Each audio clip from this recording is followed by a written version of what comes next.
At its height around 500 BC, the Persian Achaemenid Empire covered more ground than any empire in history up until that point. In many ways, the empire was a shining example of efficiency and culture.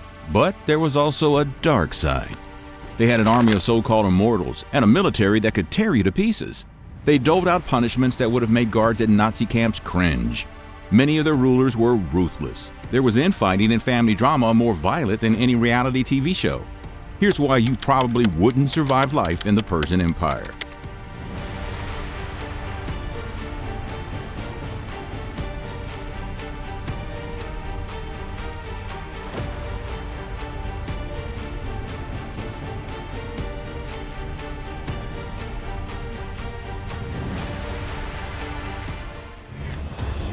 The Mad King.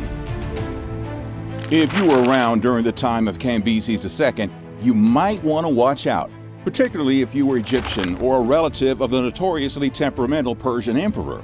Cambyses II was the son of Cyrus the Great and the second ruler of the Achaemenid Empire. He reigned from 530 to 522 BC, and during those 8 years, he managed to conquer Egypt and the life of his own brother and married 2 of his sisters. According to a few ancient sources, particularly the writings of the Greek historian Herodotus, Cambyses was something of a mad king. He was erratic and quick to violence and was a bit of a royal pain after conquering Egypt. When Cambyses conquered Egypt in 525 BC, the Achaemenid Empire became one of the most powerful and ruled to one of the ancient world's most powerful regions. During this invasion, Herodotus suggests that Cambyses showed great disrespect for local customs and traditions, which was unusual considering the Achaemenid rulers were generally known for their policy of cultural tolerance. Now, according to Herodotus, Cambyses desecrated Egyptian temples and openly mocked their religious rituals. He reportedly went so far as to take the sacred golden image of the Egyptian god Amun from the temple at Thebes and carry it away. He also allegedly gave an even bigger middle finger to the Egyptians by killing the Apis bull, a sacred animal in Egyptian religion. The Apis bull was considered an earthly manifestation of the god Ptah, and harming it was blasphemous. Then there's the fratricide. Again, according to Herodotus, Cambyses was convinced by a dream that his brother Smerdis was plotting to take his throne. Now, in his dream, a messenger came to Cambyses and told him that Smerdis sat on the royal throne and his head touched the heavens. The Persian emperor wasn't thrilled. He interpreted the dream as a sign that his brother wanted to usurp his rule. Cambyses sent an emissary, Prexaspes, back to Susa, the capital of the Persian Empire at the time, to take out Smerdis. But once the deed was done, Cambyses was apparently plagued by guilt and regret. To cover up the murder, he spread the word that Smerdis had been sent off to a distant province of the empire. The truth, according to Herodotus, and you know Herodotus always had that tea, only came out after Cambyses' death, when a man named Gamata, who looked a whole lot like Smerdis, claimed to be the prince that took the throne himself. The Magi. Which brings us to maybe one of the most violent holidays in the history of the world. That guy Gamata, who claimed to be Cambyses' brother and descendant of Cyrus the Great and took the throne himself, would be part of a story and tradition that came to be known as the slaughter of the Magi, a holiday of horrifying significance. The Imposter King Gamata was a Magi. Magi were not magical wizards or anything. During the Achaemenid Empire, they were a minority set of the Zoroastrian religion, a dualistic belief system that had been around in Iran for more than 3,000 years. It all started when Cambyses was still alive, actually. While he was off doing some conquering, he heard that someone named Smerdis had declared himself king. Strange, because Cambyses had just offed his brother because of that dream he had. But as he was on his way to confront the Imposter King, Cambyses apparently falls and accidentally runs himself through his sword. Hate it when that happens. On his deathbed, Cambyses appealed to the Persian nobility to not let the empire fall to the hands of the Magi. His appeal was ignored because the nobles were not convinced that the man posing as Smerdis was an imposter. Gamata/fake Smerdis ruled for several months and was actually pretty popular with the people because he granted a bunch of tax breaks and freedom from military service. But nothing lasts forever. Otanis, a Persian nobleman, began to suspect that something was up because his daughter, who was one of the false Smerdis wives, noticed that the man had no ears. Ear removal was a punishment for serious crimes in Persia. It's kind of hard to wear glasses when you have that issue. This led to the formation of a group of 7 nobles, including the future emperor Darius I, who decided to overthrow Gamata. After a brief debate, the group decided to act immediately. On their way to the false Smyrnas, they managed to bypass the palace guards, killing anyone who tried to stop them. They killed both Gamata and his brother, as well as just about all the other magi they could get their hands on, marking the beginning of Darius I's rule and the event remembered as the slaughter of the Magi. The gruesome event will go on to become a Persian holiday, a day of feasting and celebration of the overthrow of the Magi Imposter King. During the holiday, all Magi were required to stay inside. If any were seen on the streets, they could be killed. No questions asked. The Magi imposter could actually have been Smerdis, the rightful heir to the throne. Darius wasn't directly related to the empire's founder, Cyrus the Great, and it could have been a ploy to help him rise to power and take the throne himself. Either way, it worked. Ashes to ashes. The Achaemenid rulers had some pretty gruesome ways to punish and kill people if they were caught doing things they shouldn't be doing. One of the ways they punished people who committed the most heinous crimes was to drown them in ashes. Ashes of what? It's not certain, but given the Persian tendency for severe retribution, it could have been the ashes of other people, although most likely it was wood ash. Persian ash punishments involved a massive 75-foot-tall hollow tower filled with ashes and fitted with wheels. The criminal would be lifted to the top of the tower and then thrown into the ashes. The impact from the fall would likely break bones, but the cushion provided by the ashes would generally prevent instant death. Once the person was inside the tower, executioners would turn the wheels, which were connected to a mechanism that stirred the ashes. This created a swirling death cloud of ash within the tower. The fine particles would be inhaled by the victim, leading to choking and no oxygen to breathe. This terrible and drawn-out method of killing would not only have caused a slow and painful death, but also served as a chilling deterrent to the people who witnessed or heard about it. And having a 75-foot tower filled with ash probably stood out pretty well in the neighborhood. Imagine having a town water tower, but instead of providing life-sustaining liquid, it killed people. The triple death. The Persians also had a nice little punishment known as the triple death, or threefold death. This one was even more extreme than the Tower of Ashes, and it was reportedly used by a vengeful Persian queen after the death of her son. Cyrus the Younger was the younger son of King Darius II, who reigned from 423 to 405 BC. In the aftermath of his death, Cyrus's brother, Artaxerxes, succeeded Darius II as emperor. But Cyrus the Younger wanted the throne for himself, and the two brothers went to war. In the Battle of Cunaxa in 401 BC, Cyrus the Younger was killed. What happened next is a little unclear, but according to a guy named Xenophon, a soldier who fought in the battle, another soldier named Mithridates either killed Cyrus or tried to take credit for killing Cyrus after only wounding him. Whatever the case was, it's generally believed that Cyrus the Younger died in battle. Cyrus and Artaxerxes' mother, Parysatis, wasn't happy that her son was gone and demanded that Mithridates be handed over to her. He was, and the Persian queen went to town on him.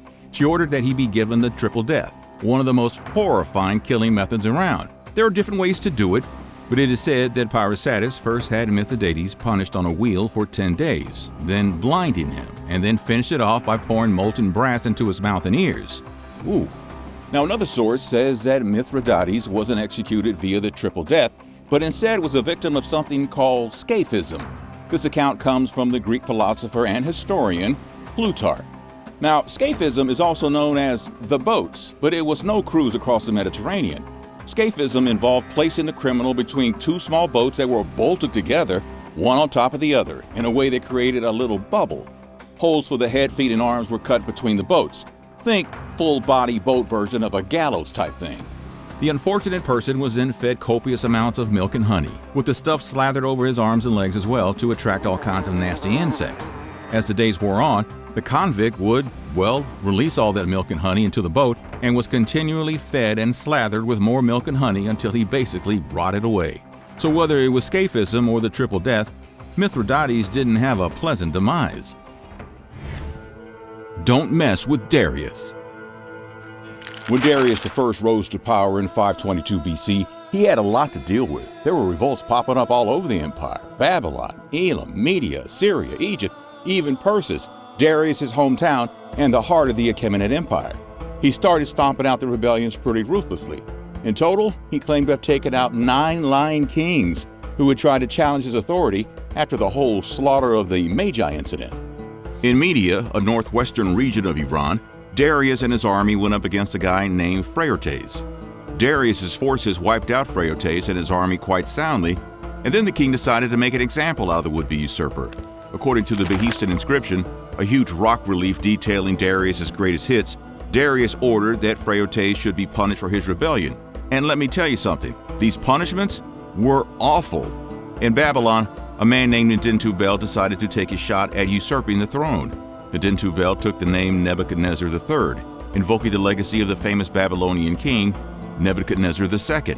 Nebuchadnezzar III, aka Nutty, claimed to be the son of Nabonidus, the last king of the Neo-Babylonian Empire. And he started gaining quite the following from the Babylonian people and decided he wanted to make Babylon an independent state. So in response, Darius marched on to Babylon. At the time, Babylon had some pretty heavy-duty walls, and reportedly it took Darius and his men a year and a half to break through. Talk about commitment. When they did, Darius made Nebuchadnezzar and those who supported him sorry they tried to rebel. First, he had Nebuchadnezzar killed, and then he took out all of the city's nobles as a way to deter any future rebellion. A revolt also occurred in Persis, the heartland of the Achaemenid Empire. This revolt was led by a man named Vayazdada, who claimed to be Smerdis, the brother of Cambyses II, just as the Magus Gamata had done before. By claiming to be Smerdis, Vayazdada was trying to leverage the popularity and legitimacy of the Achaemenid family name. But his revolt didn't go too well either. Darius squashed this revolt too, and ended Vayazdada's life. What Darius I was able to do with all those cities he conquered and rebellions he suppressed was build and expand upon the Achaemenid version of the Silk Road, called the Royal Road. The Royal Road was 1,500 miles long and connected Susa in the west with Iona, or modern-day Western Turkey, in the east. The road facilitated trade and cultural exchange, and the exchange happened a lot faster than ever before. Couriers known as Angarium could cover the entire length of the road in just a week to 10 days, thanks to well-placed stations where they could get fresh horses and rest. Yeah, a conqueror like Darius would be in charge of the caravans, carrying your goods, your ideas, technologies, and food? No thank you. Still, don't mess with Darius. In addition to squashing revolts, Darius I was also pretty good at taking out rivals within his inner circle, or at least perceived rivals within his inner circle. Anyone who looked at him funny could find themselves facing the prospect of a very unpleasant death. One of those rivals was a guy named Interfernes. Interfernes was one of the 7 nobles who helped Darius I ascend to the throne after all that chaos with the imposter prince and the slaughter of the Magi. To thank them for helping out, Darius told the nobles that they could stop by and visit him unannounced at any time, unless he was in the company of one of his wives. One day, Interfernes decided to visit Darius, but was stopped by 2 royal guards who let him know that he was with one of his wives.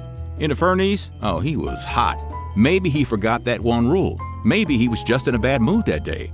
Whatever the case was, he took his rage out on the guards, removing their ears and noses for basically just doing their jobs. When Darius heard about what happened, he saw it as a potential indication of a much larger theory to overthrow him. He also hadn't been king for that long and maybe was a little insecure about how firm his grip was on power, given the controversy surrounding how he ascended to the throne. To assess the situation, Darius sent a message to the other nobles to figure out if they had anything to do with Interfernes' unfortunate denosing and de-earing of his guards. They denied everything and condemned Interfernes' actions. Despite lacking any real evidence that Interfernes was plotting against him, Darius had him arrested and killed, along with his entire family. It sent a pretty clear message to anyone else who was thinking about trying to take the throne, or to even mess with Darius' guards. Darius did show a little mercy, though. He spared Interfernes' wife, brother, and her son. The reason behind why isn't as noble as you might think, though.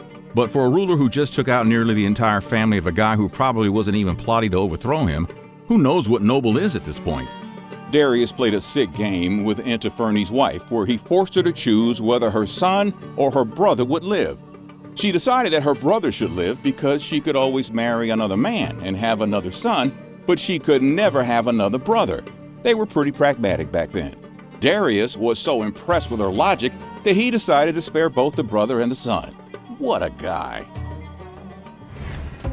The 10,000 Immortals. The Persians had one of the most feared fighting forces in the history of the world. There was a good chance that if you went into battle against the 10,000 Immortals, it would be your last. The 10,000 Immortals were the elite force of the Persian army during the Achaemenid Empire, and did the most damage during the reigns of Darius I and his son Xerxes. They were called the Immortals because the unit always kept exactly 10,000 warriors ready to go into battle. If a member was killed or seriously wounded, he was immediately replaced to keep the force at constant readiness and to maintain its symbolic number. It also gave the nice, intimidating impression that none of them ever died, hence the immortal part of the name. Interestingly, the army of the 10,000 Immortals was said to have been founded by a woman. There were quite a few powerful warrior women during the Achaemenid Empire.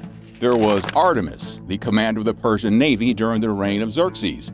There was Artunis, or Artenis, a lieutenant commander of the army during the reign of Cyrus the Great. And then there was Pantea Artashbat, another female commander during Cyrus's reign.